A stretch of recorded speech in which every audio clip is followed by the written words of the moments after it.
Hello, hello, hello, my darlings. Thank you for joining me on A Slice of Life, A Slice of Life. Well, you know what happened today? I went and voted.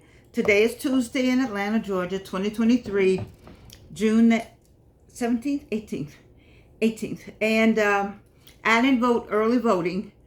I forgot. I had it in my mind to go up on Friday. I was going on the last day of early voting. And then Friday came and I got busy. And then I was like, oh, Georgianne, you got to get up and vote. And then my little sticker, I don't know where, maybe on the back of my car thing. Anyway, so I hope you voted. It's today, Super Tuesday somewhere. I don't know. But it's so important to vote. I'm frightened. I don't do a lot of political stuff for this show. You know, I try to stay on what we're all about. Super aging, you know, getting older without getting old. But it's just, I don't know. I'm just concerned. I'm concerned about the November elections. I'm concerned about this flag that I love that has been weaponized. I used to love to do this as a kid. You see, I have a flag. I have a flag most places that I am because it stands for people who fought. My family were military. And so this flag stands for something for me. Okay? And then if they were not, it still stands for something. Because this is America. The America that I knew this flag came by. Your hand went up on your heart. You saw the flag? If your hand didn't go on your heart, your arm was going to be broken by somebody. You know? Especially in my house. And then on Flag Day, that's what y'all have. But on Memorial Day used to have another name. It wasn't Memorial Day, but it's Memorial Day now. You know, the flag was draped across the house. I don't know. It's just, I don't know where we're going, what is happening. I don't want to be frightened because fear and faith cannot be in the same sentence. Not if you're a Christian, okay? Forgive me, but I'm not sure. And then there weren't many people at the polls today. So in my district where I am, we only had to vote for one person. And so maybe that had something to do with it. I'm going to make excuses for right now. But the numbers were not good. The numbers were not good. And I'm just frightened by, I'm concerned. I don't want to say the word frightened, but I am concerned. So I'm asking you to really pay attention to what's going on. If you know, President of Russia went to visit the president of China or Korea today. Either way, he went to visit. They visited each other. And they like each other. And they're friends. And we have someone who's running for president of the United States that's friends with the two of them. They're all friends. And so I don't know what to make of that. I don't know. I do know that voting is important. As I've said before on one of my other shows, that my mom and my grandmother both worked the polls. They were Republicans back then, because back then we were Republican. But they worked the polls. I didn't know it was working the polls. I know now. I just know on voting day they had to go somewhere and do something. And that's what they did. Now I know it worked the polls. But you think about the people who had to count the beans in the jar. And if the bean number wasn't correct, they couldn't vote. You think about people who got killed and got shot that look like us. They got lynched for wanting to vote. So I don't understand how you say it doesn't make any difference, because it does make a difference. And in this case, this November, it's going to make a difference. We don't want January the 6th to happen again. We don't want all of that, that people storming Congress. I just never thought I would live to see something like what I'm seeing right now in America. I'm just disappointed. And we don't have anywhere to go, you know. You can't say, well, I don't have to stay here. I have money. I can go somewhere else. Where are you going? You know, This is the best place. There's nothing. There's some good places to visit now. You know, I love Monaco, and I love West Africa. You know, and I love, yeah, right. That's right. Some islands are all right. You know, I'm saying it's a place. Canada. There are a lot of places you might want to visit. You know, but to want to live, you know, this is good living. We live well in America. We live better than a lot of people.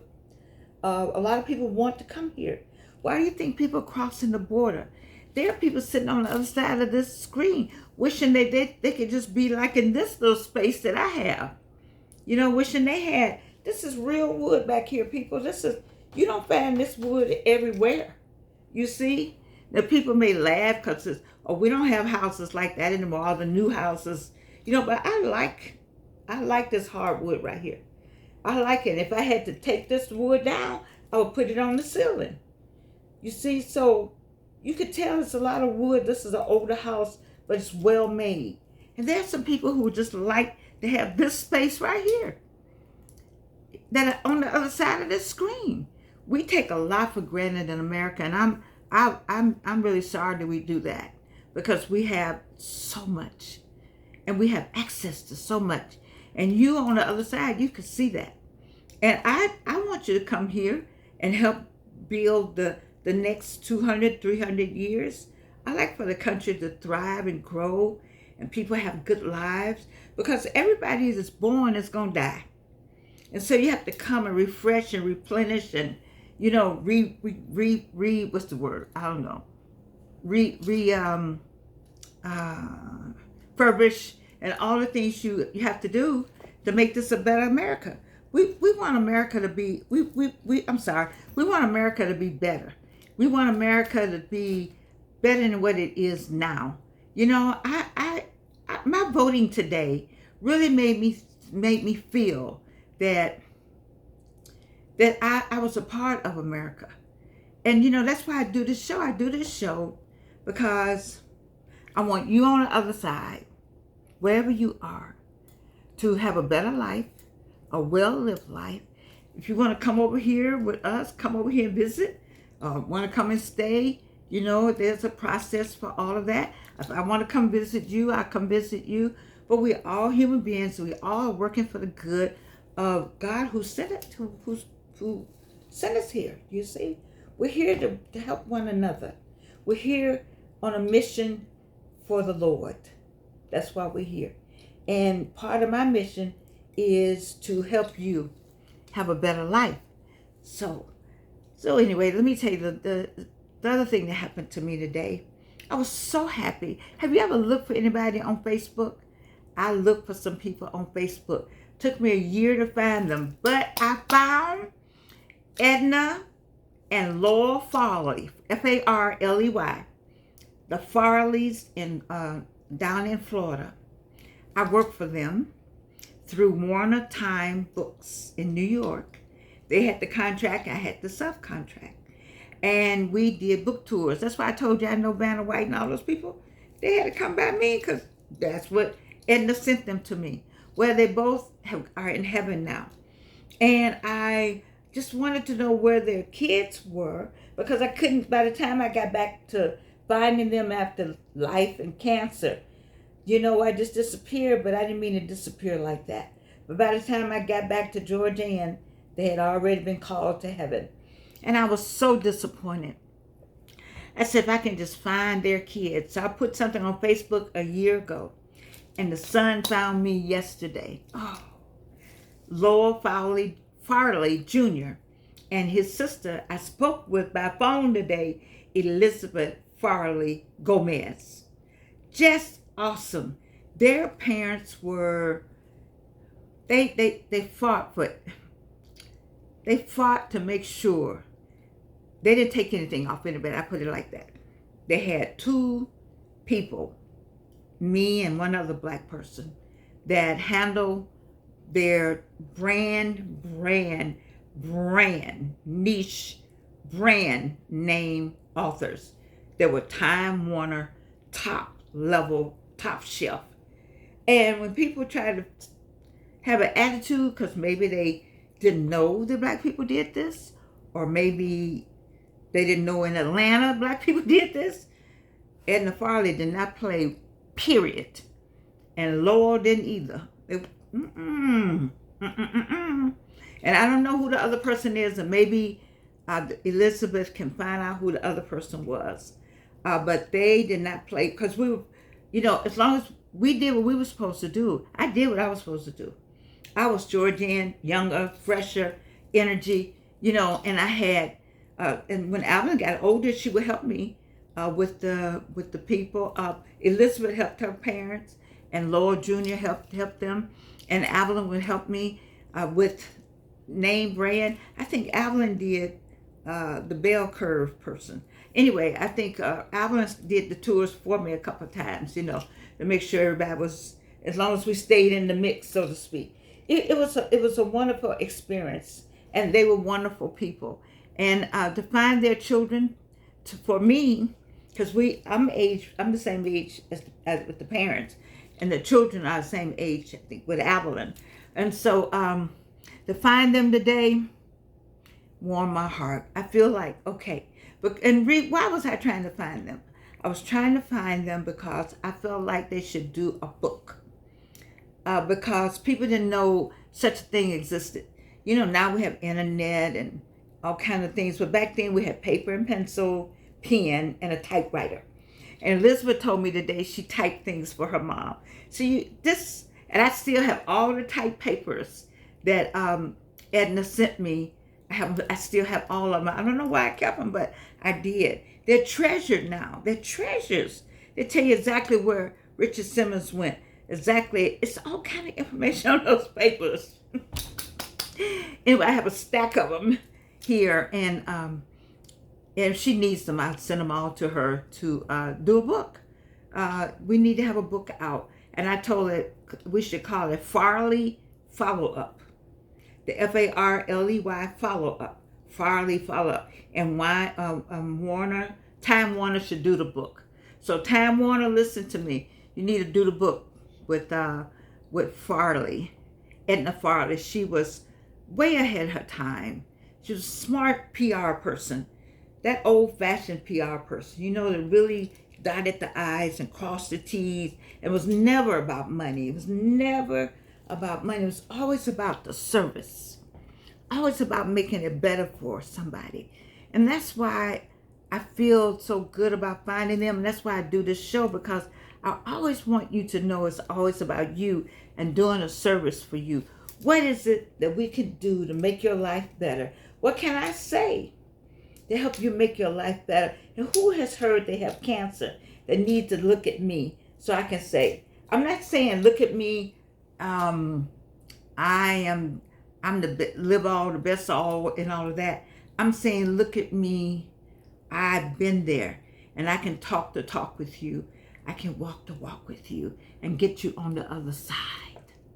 Because it is very difficult to be on this side. I told my daughter it's a look that cancer patients have that I can see in the eyes of other cancer patients. We all have enthusiasm and we're going to keep going. But there's a look behind the look. There's a look even that I have behind my look. Because I'm concerned sometimes about things that happen over here with me. And I'm just like, and then I go into, no, can't have that going on because I got things to do. People to see, I have songs to sing. All right, so let's go to this next thing is, I got to sing some songs somewhere. Do you have to sing some songs somewhere? Do you have some books to write somewhere? Do you have some poetry? This young lady I just spoke with told me she wrote poetry. How many of you all write poetry? Are you somewhere reading your poetry? Brenda Tillman and Linda Jones got several books out. Are you somewhere today reading your poetry? Linda Jones, Brenda Tillman, Soror Brenda Tillman. Okay? I just need us to be somewhere. And then let me turn around and ask Georgianne, are you somewhere singing? Are you somewhere singing? I need to be somewhere singing.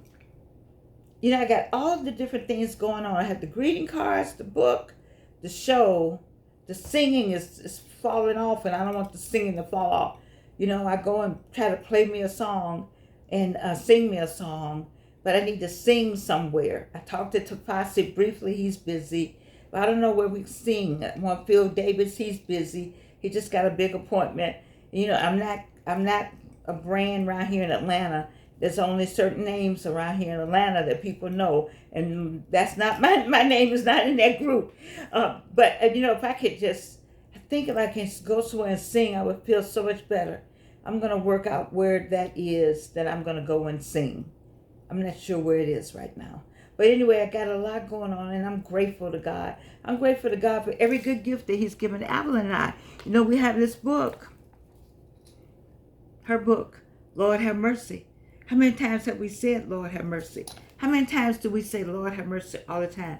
You need to get this book. And then I got people who are getting married. They're dating. They've been married before. If you get married without reading this book, you're in trouble. You're in trouble because I got surveys in here.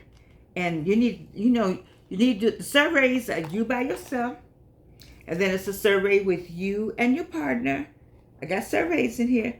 Then I got a survey for the partner by him or herself. And then you need to see if all those surveys say yes. Then you go down that aisle. Now, if there's something in there that's questionable, I don't know. I don't know about that. You might want to think about it. But anyway, you know I love you. I love you. I'm so excited when I get new information and I can share with you. The thing about voting, I need for you to vote. I need you to vote with your conviction, but vote looking at the big picture. This is the United States of America. This is the United States of America. We're trying to keep it. Don't weaponize this. This has been weaponized. That's not fair. This means a lot. Those stripes and those stars, they say a lot. Let's not weaponize old girl right here. Old girl. We want to keep her at her original raison d'etre, okay? And then I am so happy to find my person. Facebook does work. So I want to let you know, if you're looking for somebody, go to Facebook. I didn't think it worked, but a year later, I found my person. And then, just knowing that you have something to do, like I have something to do, and don't let it get away from you, and don't let anybody discourage you. Don't talk to a whole lot of people. Quit telling everything. Don't tell everybody everything. Just let people go on. Whatever it is they want to do, say, bless you. Thank you. Congratulations. But Wanda Spivey, I did say something about you. Wanda, you're the one. You're the GOAT of what you just did over there in the Carolinas. Thank you so much for being that woman, that person that will come along and mentor a group of people. That's what I'm trying to do through here to the people on the other side of the screen.